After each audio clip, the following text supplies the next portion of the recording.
So officially welcoming everyone once again to Rebuilding Me 101 Facebook group support for keto and intermittent fasting.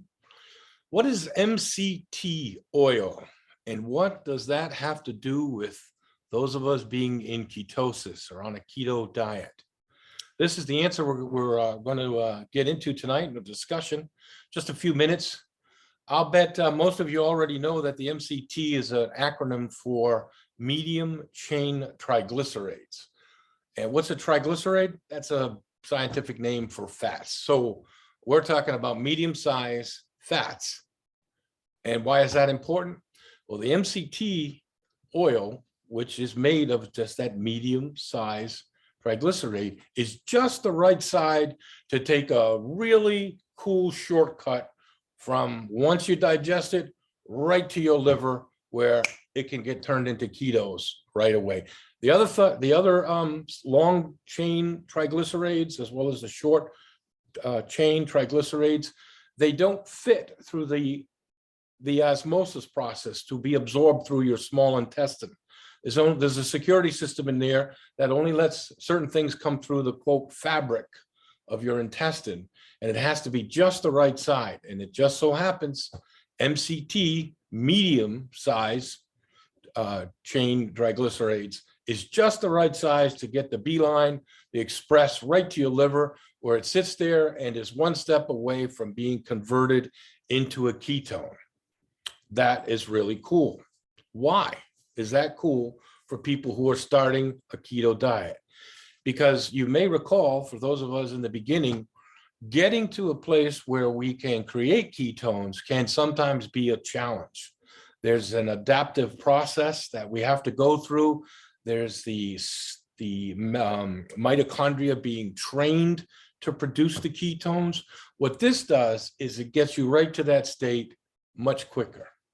And so that's why it's often recommended when you start a ketone diet, because you can advance past, collect $200 and go get your hotel on Park Place and Broadway, to use the Monopoly metaphor, of course.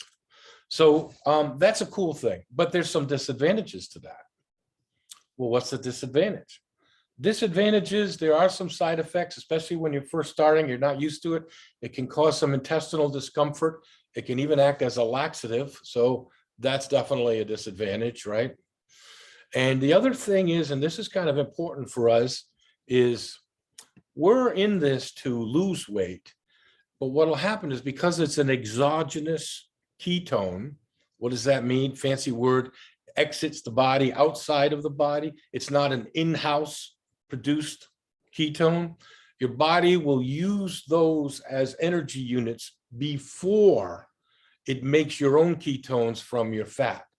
So you see why that might be good to get you started, get you used to it, but you don't want to stay on it, because you want to burn your fat and turn it into ketones, not something that's coming in a jar that you're mixing with your food. So that's the kind of pros and cons. Is it good? Yep, it's really good. It can help you get to a place of ketosis. It helps train your liver to produce it, and you can even accelerate it, but you do not want to stay on it long. You just want to use it to kind of give yourself a rocket blast into the front of the line so you can learn and be in ketosis. So that's kind of important. Let's see, any other disadvantages? If you do take it, you should start off small, maybe like 1 teaspoon once a day with a meal or whatever you drink. This is pretty much just have it with your food, have it with your drink. And then you can gradually go up from there a little at a time, up to about 4 teaspoons. After that, you should be not needing any more. So where does it come from? We talked a little about that last week. We mentioned, well, it seems like it comes from coconuts, but then we thought, well, maybe it's also, I wasn't sure even if it was in other foods. Turns out we were right, that it is just from coconuts. It does come from coconuts. Now, I also mentioned last week that their MCT oil is better than coconut oil for creating ketones. I learned a little bit more about that this week when I was looking it up about why that's the case. I think you'll find this interesting. So yes, coconut oil does have MCT oil in it, but it also has the long chain oils or fats in it, and it has the short chain oils and fats, and it has lots of other things. So long story short, what it means is MCT oil is extracted from coconut oil, but it's 100% pure, effective ketones.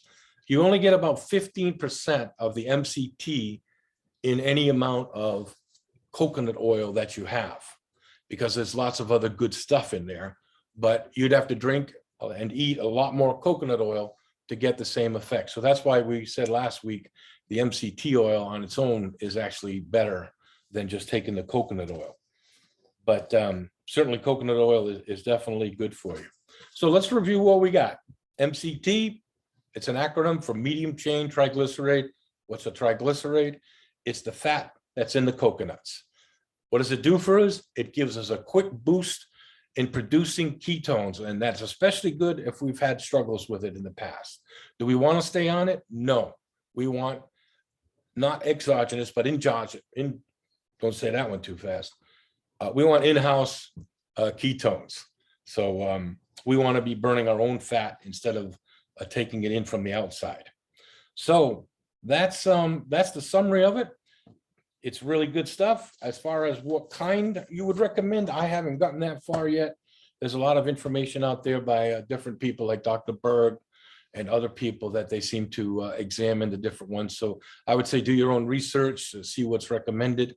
And if you want, we can bring that subject up again. But that's going to do it for us on what MCT oil is. And let's stop the recording, and we'll invite you all to unmute.